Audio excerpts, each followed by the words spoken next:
Hello and welcome to another episode of the Winging It F1 podcast. Still no Adam Dickinson. He going on a very, very long holiday. And speaking of long, I've got Mr. Freddie, coach with his very long hair. Oh. Don't worry, Freddie, with his long hair. He hasn't cut it since January, I think. Yeah, January. It's just us two. Again, we're going to be previewing the Belgian Grand Prix. I really wish I didn't. Such a weird introduction, mate. Yeah, I know. Things that come into my head. Really weird. Good lord. Yeah. Belgian Grand Prix. Speaking of long, it's Spa racetrack. All 7 kilometres of it. And it's on its original date, one of the very few races that are on the date it was meant to be on the original 2020 calendar. It's a track that I think most people like. Freddie, how do you rate it? Is it one of your favourites on the schedule?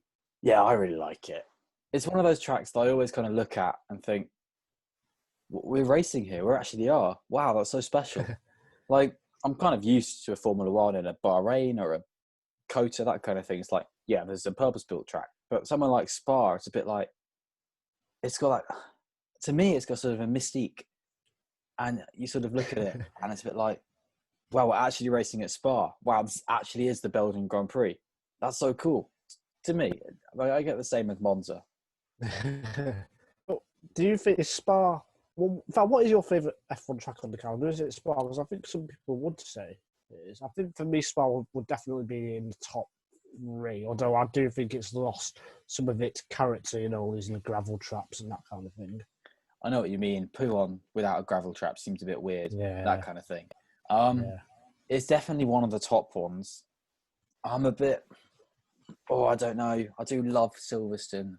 I've got that connection with Silverstone. It's just like, even with this layout, the previous layout, the layout before that is just like, wow, still amazing. So that's Silverstone for me. But Spa is, it's nearly there.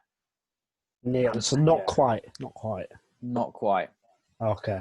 I'm not driving them though, so who am I to say? Yeah, I love Hungary to drive, yeah.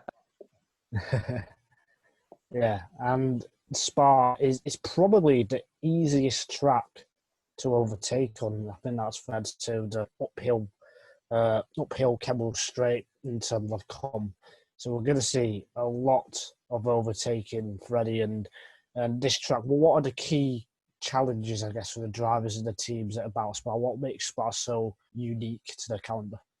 Oh, Spa, it's a typical high-speed F1 track in that you've got to really balance how you're going to trim out the aero, get rid of all of that drag, but also keep in enough downforce in the car. It's the challenge of a high-speed Formula One track with fiddly bits.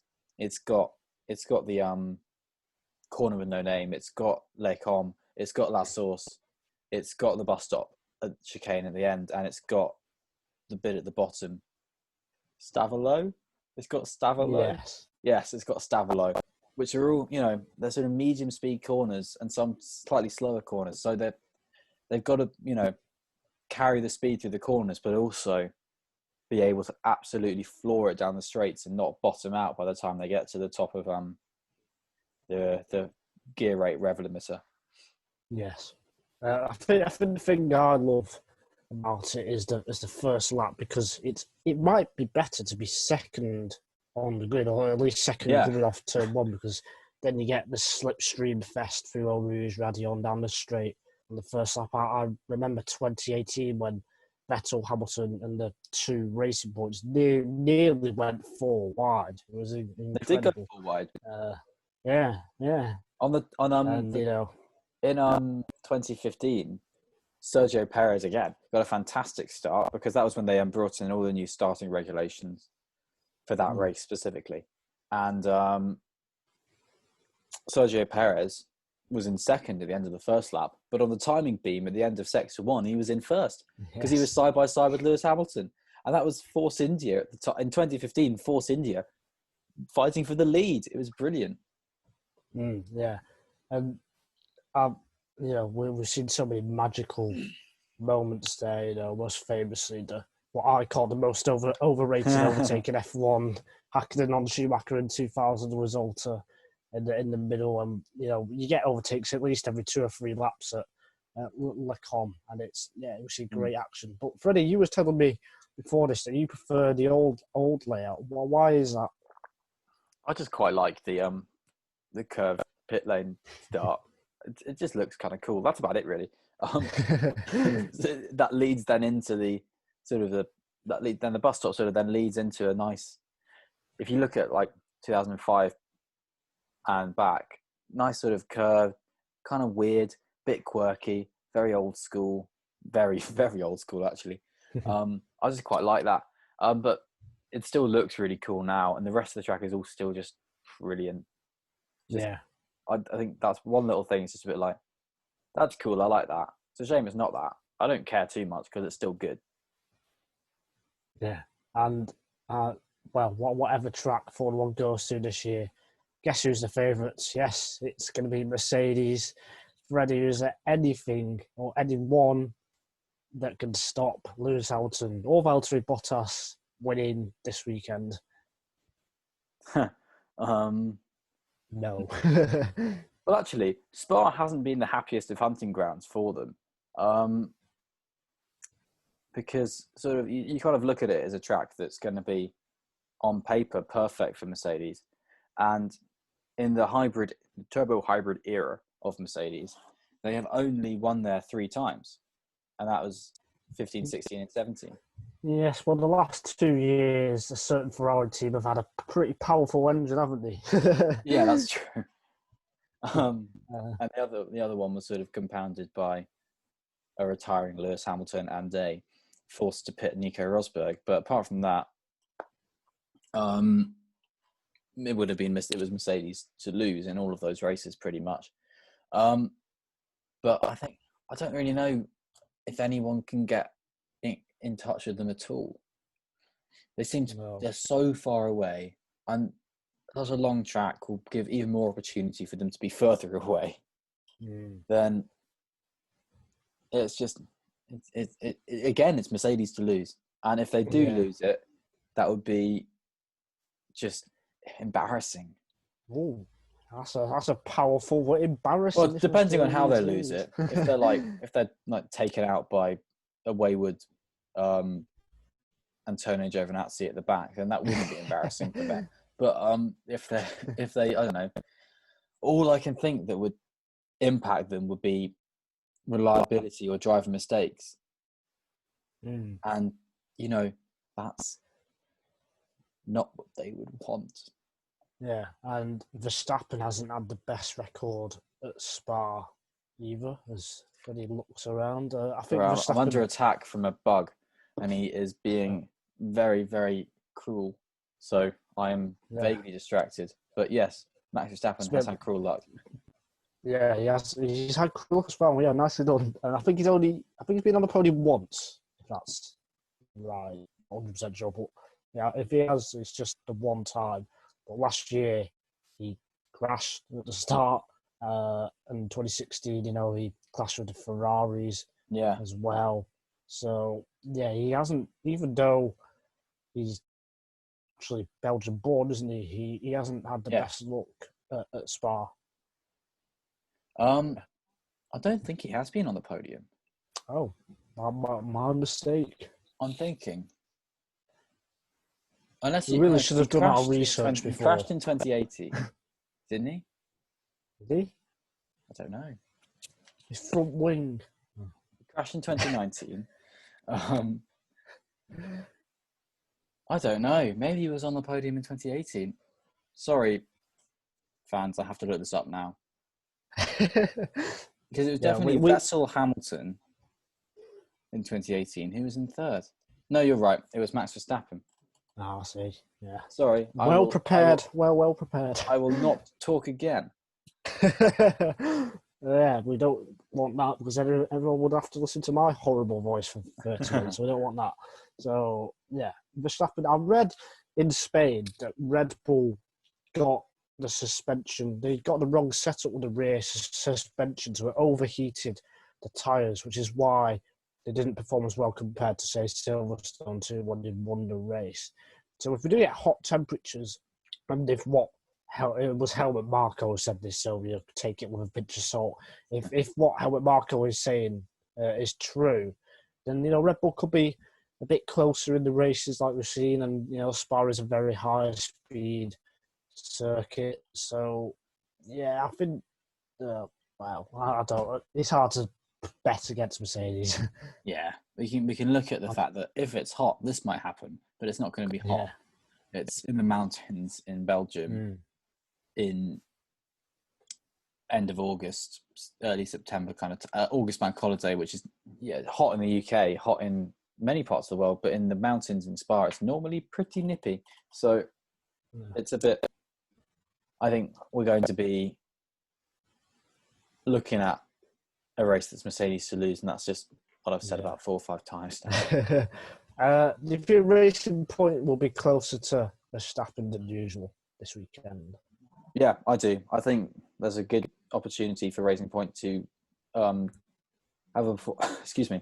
a performance like they did in Hungary, where they actually both qualify ahead of the Red Bulls. Oh, okay. But then do you think Verstappen will get them in the race? I mean, I don't think he would have done if it was dry in Hungary, but I was like, yeah, I think so. I think race pace would be better for Red Bull. Yeah, and well, yeah, I don't know what. Yeah, what? Sorry, my mind's gone completely blank. I don't even know what to ask you, Freddie.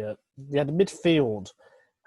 Spa is a very power-sensitive circuit, so are we expecting Ferrari to drop back a bit? How are McLaren going to do? Renault had a poor couple of weekends when they bounced back to form. I think the form book will be pretty similar to how it was in Austria. Okay. Where Ferrari was sort of teetering on out the edge of Q3. Same with Renault. Same with AlphaTauri. I think the big losers are going to be Haas and Alfa Romeo, and probably a big winner would be Williams. Oh, well, so do you think this is a chance for Williams to get points? Williams need to use this chance because of the technical directive with engine modes coming in, because the engine modes are what are saving Williams blushes at the moment. Because they got actually not the best car. It's kind of draggy, but the engine modes can supersede that and give them quality straight line speed and quality acceleration in qualifying. So that's what helps them get into Q2. And without that coming up in Monza, which I'm sure we'll discuss in a bit, then Williams really needs to make the most of this. I don't think it's the best chance at points yet. Okay. That was probably the first Austrian Grand Prix, unfortunately. But I think this is their best chance in the next few races for a good qualifying position. Yeah. So let's talk about the engine modes. And a lot has been said about this over the last couple of weeks, and it's going to happen at Monza, not this weekend. So this weekend is the last time that we'll see what we've had over the last few years with teams using whatever engine modes they can. From Monza, you can only use one engine mode for qualifying and the race, essentially. The only times you can use a different engine mode is on the lap to the grid, safety cars, virtual safety cars, and in and out laps in qualifying. And the limited is the fuel flow rate, the air volume, combustion pressure, fuel temperature, stuff like that, technical stuff. And the overtake button is allowed in the race, but the ERS is still allowed to be strategically managed, if that makes sense. So you can use the ERS in different parts of the tracks. But I'm glad that bit is staying, because if the ERS was stuck on, then I think the racing would have been pretty dull. So yeah, Freddie, what are you a fan of this change or not really? It's designed to clip the wings of Mercedes, because Mercedes qualifying modes are sort of everyone else's nadir. You can look at race pace runs as much as you want in practice and see that Red Bull are kind of good, but then in qualifying they're a second off Mercedes, and that's it. That's then any race done. So the intended consequence is to make qualifying closer, and then also to then make races a little bit potentially slower for Mercedes, and to help the teams who don't have as powerful a qualifying mode as Mercedes do. But it's going to be classic F1 unintended consequences, because there's going to be so much, like, such a feel-good story is, as we've already mentioned, the Williams qualifying well. That's just not going to be a thing anymore. Racing Point qualifying well, not going to be a thing anymore. So it seems to be just a knee-jerk reaction to someone cunningly thinking, what do Mercedes have that we can limit without coming across as super bad guys, only as mild bad guys? And that's this. And yeah, it's like the Q2 tyre rule, but with engines. No, I'd say it's even worse than the Q2 tyre rule, to be honest. Yeah, I don't mind the Q2 tyre rule, but this is... I really don't understand it because it's designed to pull Mercedes back. But, right, it might pull them back at best by, say, half a second in qualifying, but they're still going to be lookout the first row. You know, the difference between second and third, no matter if you qualify ahead by 2 seconds or 2 tenths, the difference between second and third on the grid is still going to be 6 meters or 12 meters, whatever it is. So it doesn't matter how far ahead they are in qualifying. For the race, surely the most efficient engine, an engine that can run a higher power mode for longer, will be the engine that will be best. And Mercedes has the most efficient engine. I think that's fair to say. I don't think Honda or Renault or Ferrari are anywhere near. So we could have say this for an example. Honda have to run at, say, 80% of their maximum power. You know, because that's, and if they go higher, they'll have reliability issues. But if Mercedes are able to run at 85%, so Mercedes are going to have a constant advantage during the whole race, whereas normally you'd see them changing engine modes all the time and to attack and defend and set fastest laps. So I really don't get it, and it could, instead of hindering Mercedes, it could actually benefit them, which is just, I don't really get it. It's crazy. Yeah, it's not being thought through. It's a bit of a clot and it's a bit of a mess. And it's just something that's not going to really do much, I don't think. Yeah. The only difference it will make is, like you said, I think Racing Point and Williams are going to be hurt the most by this, especially Racing Point, because they normally, can lock out the third or maybe fourth. They might be on the fourth row, but now they might be clawed back by Renault, McLaren, and Ferrari. So it's only going to hurt them. Really, that's the team I see getting hurt the most by it. But yeah, it's very, very strange. But it'll be interesting to see what happens, and but I can just see Mercedes sticking on pole by like an even bigger advantage, or they only win by a minute or something, and everyone goes crazy. Oh my God, what are the FIA doing? And I'll be like, well, I told you. what are they doing? It's very strange. And sorry, I'm going to go on a rant here. The investment that has gone into these power units to suddenly limit what the teams can do with the engines, I find that very silly as well, because millions and hours of work has been spent, to develop these engines. Mercedes have the best power unit, and fair play to them. They've found the best solutions, work the hardest, etc. So to now try and limit that, it just goes against F1, being the pinnacle of technology and stuff and things like that. So I really, really don't get it, and I can't help but feel this is all being done to help Ferrari, because Ferrari have had to change their power unit because of whatever happened in 2019 and 2018. So now, other teams are being forced to peg back their engines as well to try and help out Ferrari. I find it crazy. I really do. Rant over. I think the helping Ferrari point hasn't actually been voiced as much as I thought it would be in the paddock community kind of thing. I think it very, very much is that. I mean, they're definitely on Ferrari's side. The actual ruling of the engine, that we don't even know what was wrong with it from 2019 and 2018. This just goes hand in hand with that. And it's uncomfortably... they've retained their veto in the Concord Agreement.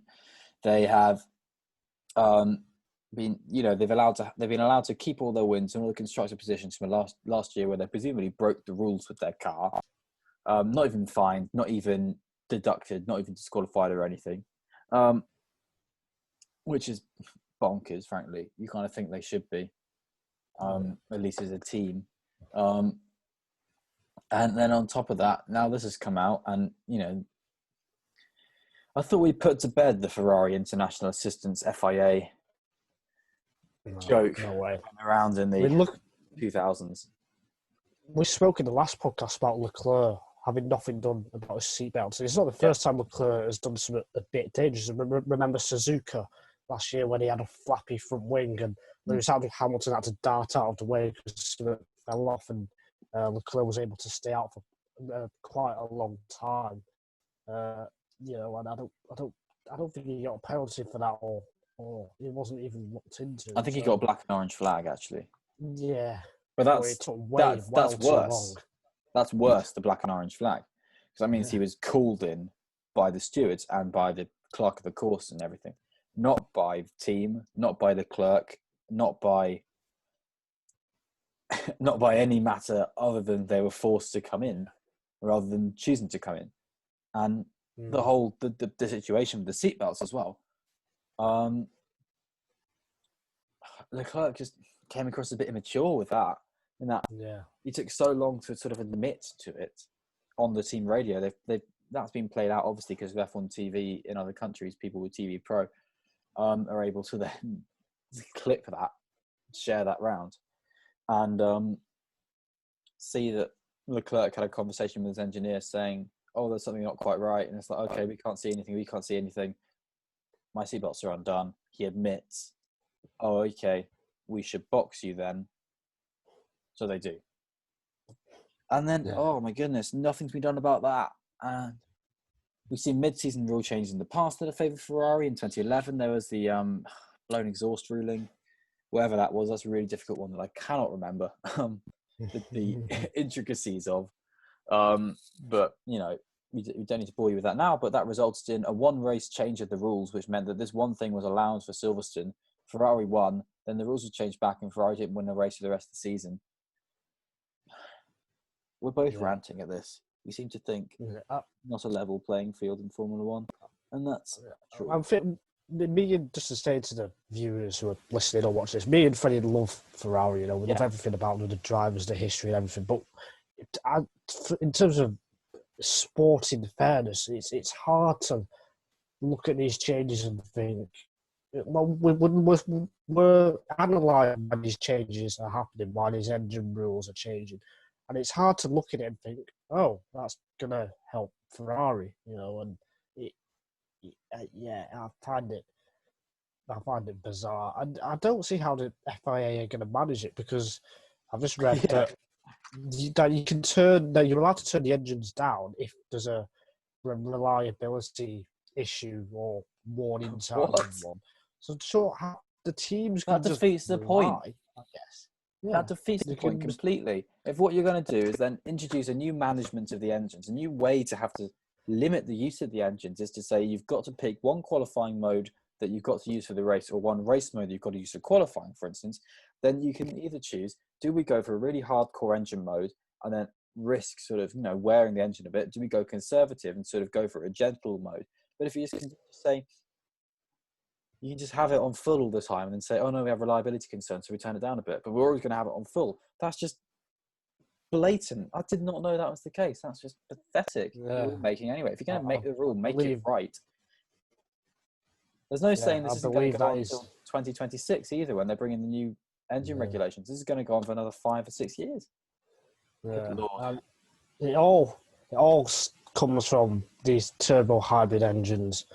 Are far too complicated. They're too expensive as well for my liking. And I believe the 2014 change to the panel units that we have now is probably one of the worst things that's happened to Formula One. I know that's quite a bold statement, and they had to do it because of road relevance. But in terms of the complexity and what it's caused and how the FIA are going to manage this, I'm really not a fan of these engines for me. Fair enough. Yeah, they're very complicated. They're very well engineered, but they just cause a lot of grief. It seems. Yes. Yeah.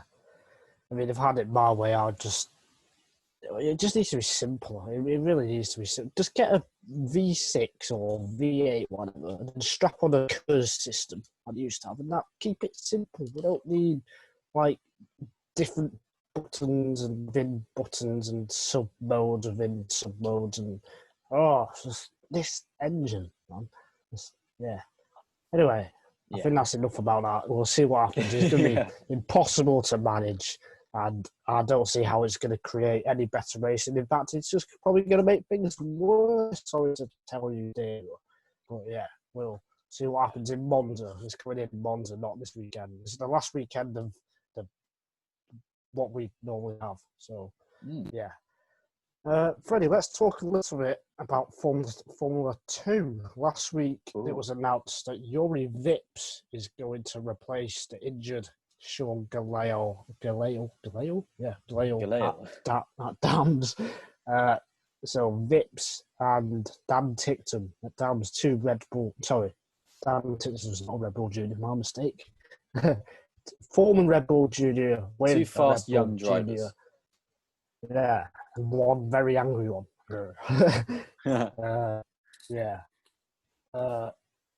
How do you think Vips is going to fare? Because he was going to do a super Formula season to try and pick up some license points. Do you think he'll adapt well to F2? How well do you rate him? Do you think he'll get to F1 in the next couple of years? I rate Juri Vips quite highly. He was in FIA Formula 3 last year. He did well. Wow. He stayed into the fight with Robert Schwartzman pretty much till the end. And as a result of that, Red Bull were like, we're not going to keep you in Formula 3. But they did their typical Red Bull thing of not putting him in F2 because they thought he was better than that. I don't really get it most of the time.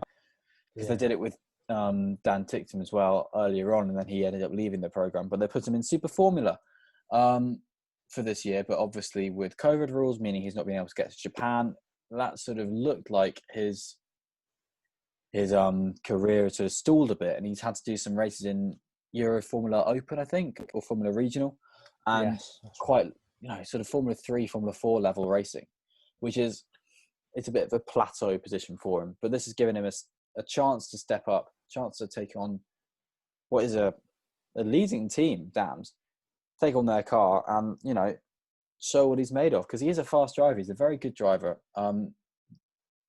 You're going to be interested to see how adaptable he is, because normally we see a lot of drivers come in mid-season in Formula 2 and they never do anything. They never can set the world alight. They never can do... I mean, they show flashes in that they qualify 14th or 15th or something, and that's good. Very, very good for a rookie. But without any testing regime or anything, it's going to be very hard for him. But I think he'll be very good, because he's a very, very quality driver. It's Juri Vips. If Vips can get any sort of points this weekend in Belgium, that will be incredible, quite frankly. And then that's when Red Bull might start thinking about pushing him into F1 as early as next year with AlphaTauri, perhaps alongside Gasly or whatever. So Galeo is missing the next 3 races, isn't he? Because of the incident that happened. He's broken vertebrae. Yeah, it was a very unusual incident. We haven't seen any footage of it.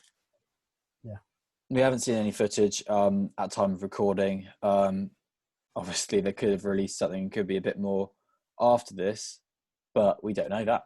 But yeah, he's had a bit of a torrid time of it, frankly.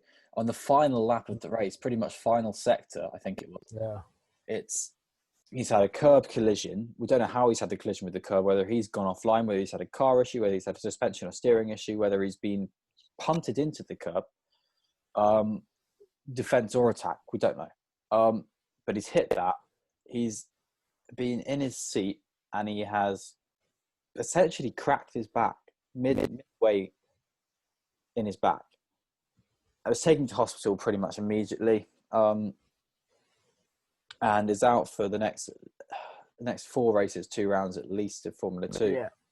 I think he's had an operation on his back that's gone well, so it's just a case of recovery for him. But it's not good, that, I don't think, as an injury, even if we can wax lyrical about how we haven't seen anything and why haven't we seen anything. We have a prerogative as fans and as media to know about this and to know what's gone wrong for Galil. But what's good is that he's really okay.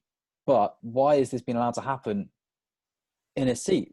These seats are molded to the driver to entirely prevent their backs getting broken, to keep them in a structure, to keep them in a monocoque, that in a survival cell that keeps them safe and keeps them fit and keeps them healthy.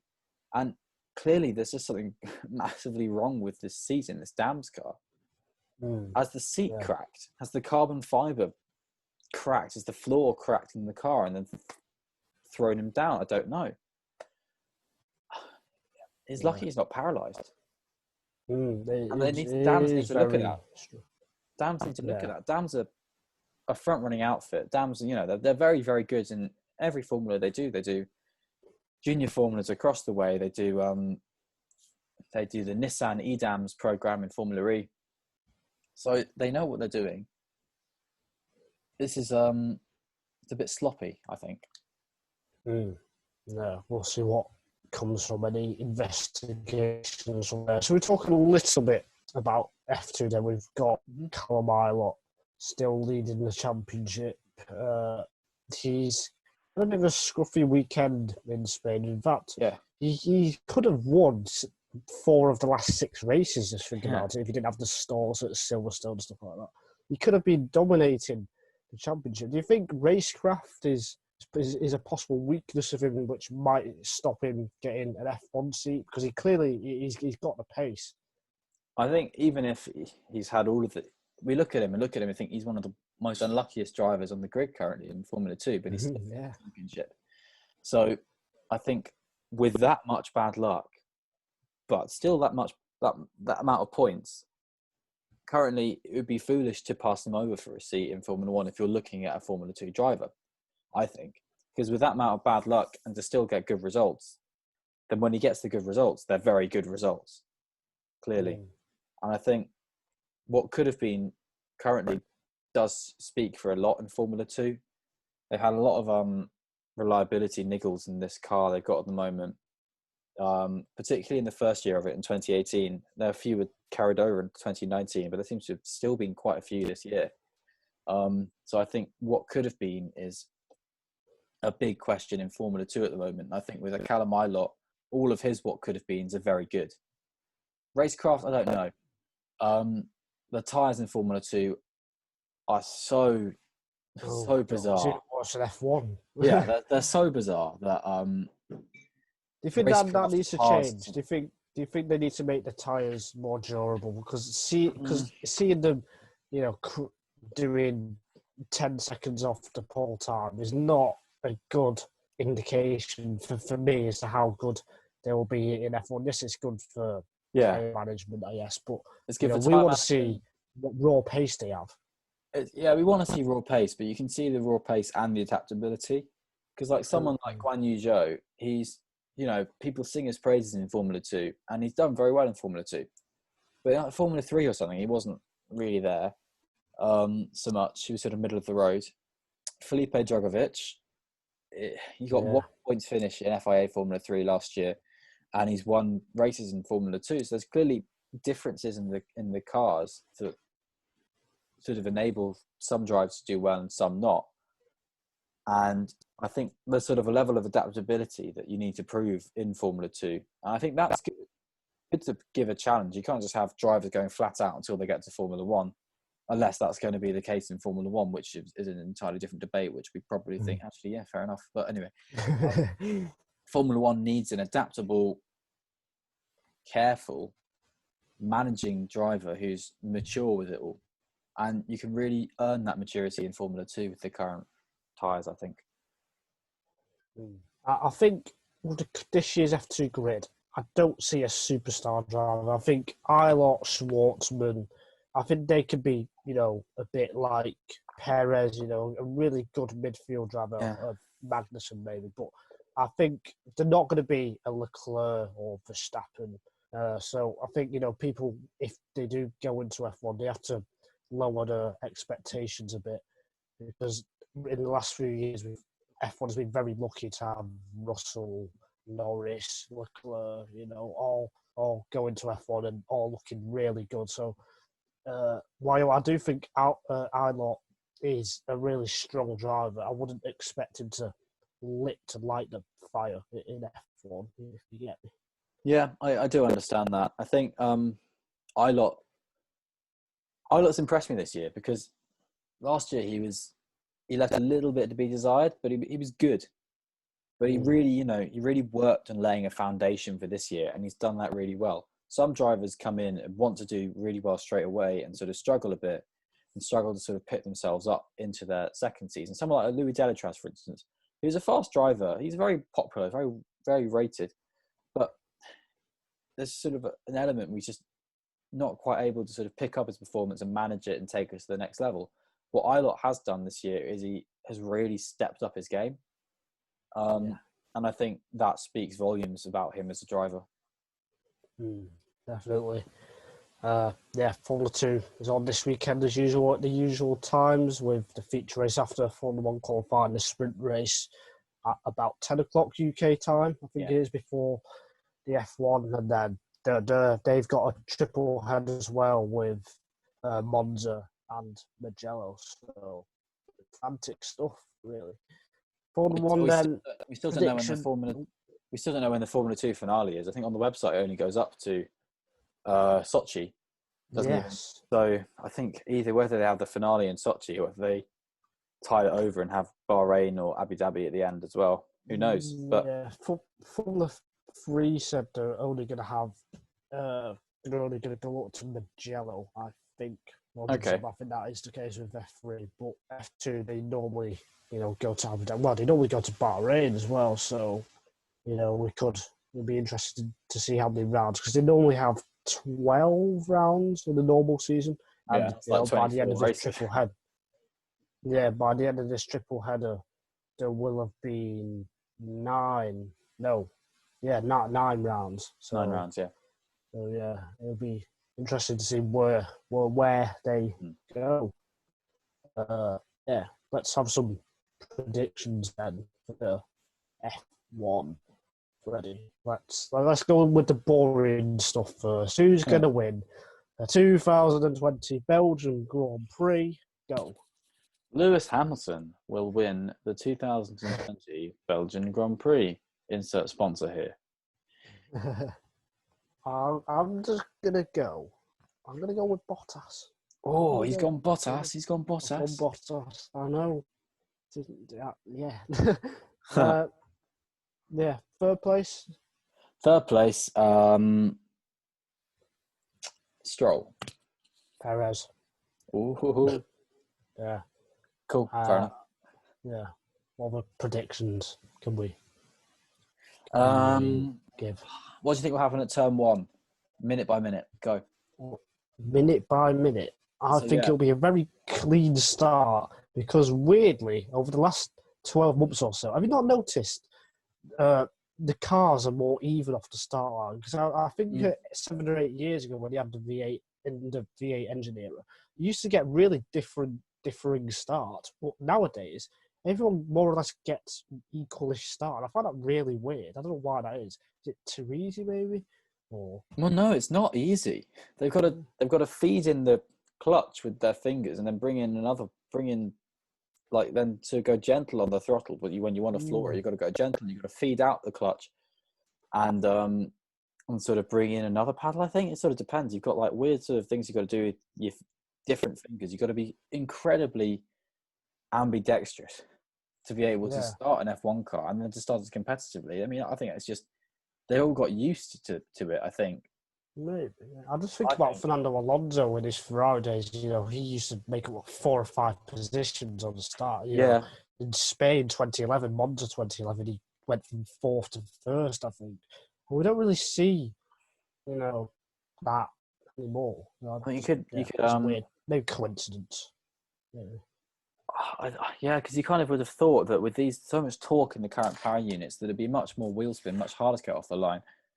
So you'd think a driver who could manage it better would do better. Well, we saw Lance Stroll. He's famously good at managing sort of low grip. So it might be he did well in his start in Spain. So I don't know whether something like that will come into play. But yeah, I think you're right. Spa has a diamond cut grid, which means that it's got lots of sort of little grooves going widthways across the circuit on the grid, which provides a lot of grip anyway. For a standing start, it sort of aids a standing start if it were wet, that kind of thing. It provides more grip. So that's interesting to see, because that will give the cars, all brilliant launches anyway, and will mean the speed will be a lot higher going into a very tight corner than you would expect with the distance up to La Source from the grid. Yeah. So that's my answer for that one. I think he'll be clean. Yeah. Okay, cool. There'll be anything major. But the run up to I reckon an Alpha will be very exciting. I reckon an Alpha Tauri will get spun round. There we go. Do you classic Martin Brundle 3-1 doesn't go. Do you think there will be a safety car maybe that might change things? Because usually every year there's a race or two where the virtual safety car comes out at a weird time, and then whoever's in 3rd or 4th, benefits massively and wins the race from it. And I don't think we've seen. Well, we nearly got it in the first Austria race, didn't we? Albon did, yeah. Well, spin with Hamilton. So well, that's what gave Hamilton his 4th place finish in the end. So it did kind of mess it up a touch. I think you can't call it, can you? Who knows what's going to happen on lap 26? No idea. But if something does happen, Spa's an interesting one for it to happen, because a safety car start at Spa is horrific for the leader, because it's similar to Baku, like you've said, with the Kemmel straight at the top. You've got the straight into turn 1, then you've got heavy braking zone, then you've got the straight down to Eau Rouge. You go up Eau Rouge, and then that's essentially 2.5 kilometers if you go from La Source up to Les Combes. Maybe even, I think 2.5 kilometers is about right. And the majority of that is going to be slipstream. So you're going to have probably about 4 rows of cars side by side going into the car if you get a safety car start there. So I think that's going to be an interesting one to look out for. I do remember in 2016 we had a fantastic race in Spa. Very instant strewn. 2016 with that was when Hamilton started at the back. There was a red flag for Magnussen's massive crash, actually, which wasn't nice. That was a scary accident. But it seemed to be, I don't know, I seem to quite like that race from memory. I liked 2017, Hamilton versus Vettel. They went for it toe to toe, and there was a safety car restart there, but sadly Ferrari didn't have the special engine advantage yet, so Vettel couldn't quite get Hamilton. He pulled alongside. I remember being really impressed that Vettel could keep with him for that race. I mean, I was listening to that. I was one. I remember where I was for that one. I was in a campsite listening to it on the radio, and it was baking with heat, and I was slightly delirious in the heat. I was getting vague sunstroke, I think, and listening to this race on the radio from my phone, just sort of thinking, oh, about the whole thing. But yeah, that's an insight for all of you. I think it'll be a good race. Yeah, we've waxed lyrical. We've waxed lyrical about Spa for this whole podcast. We both absolutely love the track, so I think it's going to be a really good one to just see F1 at. Frankly, so you don't get it on tracks. It will be better than the Spanish Grand Prix from a couple of weeks ago. I'm pretty sure. How could you say such a thing? It will be better than the Spanish Grand Prix. End of. Last thing then, Freddie, what is your favourite Belgian Grand Prix from the, I think, 35 years F1 have been there for? No, more than that, actually. Yeah, might be more. Or favourite memory, favourite memory from Spa. Oh, I don't know. You on the spot I was there in 2015, so that's a good one. The race was a bit weird because it was just Hamilton leading Rosberg for the whole thing essentially after the starts got sorted out. Vettel's tyre blowout and Grosjean's podium after Grosjean driving a stellar race, frankly, to get there to do it. It was one of his best drives in Formula One, definitely. Definitely the best drive of any driver in 2015, that was, I think. I'd say Grosjean's drive in Spa 2015. So yeah, I'd say that's probably my favourite moment was Grosjean's podium, actually. Ooh, all right. Well, David Hill. David 1998, wasn't it? Yeah. What counts against that one is the incredibly scary crash. But that's got one of my favourite pieces of commentary in that race in F1 is where later on in the race, it's raining heavily if you haven't seen it. David Coulthard is about to get lapped by Michael Schumacher. David Coulthard pulls to the side. Michael Schumacher is taking kind of an ordinary line. Yeah, that's it. It's that. Michael Schumacher careers into the back of him, and you just see nothing. And Michael shouts, "Oh God!" And it's like, "Oh no!" It's terrifying commentary, but it's a Murrayism that's gone down very well. And then obviously Schumacher then, with the look of thunder on his face.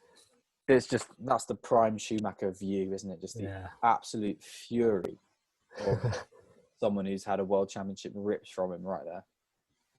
Yeah, that was a crazy race. Another crazy race was, I think it was 1995, it might be 4, where Schumacher was on dry tyres in the wet or something, and he held off Damon Hill for a couple of laps. And yeah, that was... Schumacher started, it's like... Tyres wet for Schumacher 18th, I think. Yeah, way down the order. That was a good race. Damon Hill did quite well at Spa, actually. Yeah. There's been so many good races. I think 2005 as well, when there was another big crash at Eau Rouge. That was the last race with the older layout. 2008 as well. 1958? 1958 was a good one. I don't remember it. I've read about it. I think it was Tony Brooks in the Vanwall. He was partnered with Sterling Moss, and he just pushed and forced Sterling Moss into missing a gear, and then breaking the engine, basically blowing the engine up at Stavelot, and then Tony Brooks went and won the race. There's lots of stories back in the day of Spa it's a proper driver's track. Jim Clark, Jackie Stewart, people who hated it because it was a 14-kilometre marathon circuit, like a mini border stuff. Yeah, exactly. On public roads, it was a horrible track to drive back in the day. I think they've got it on Project Cars if you want to go around that. But go in like a car that's 2 miles an hour, otherwise you won't get round. It's that.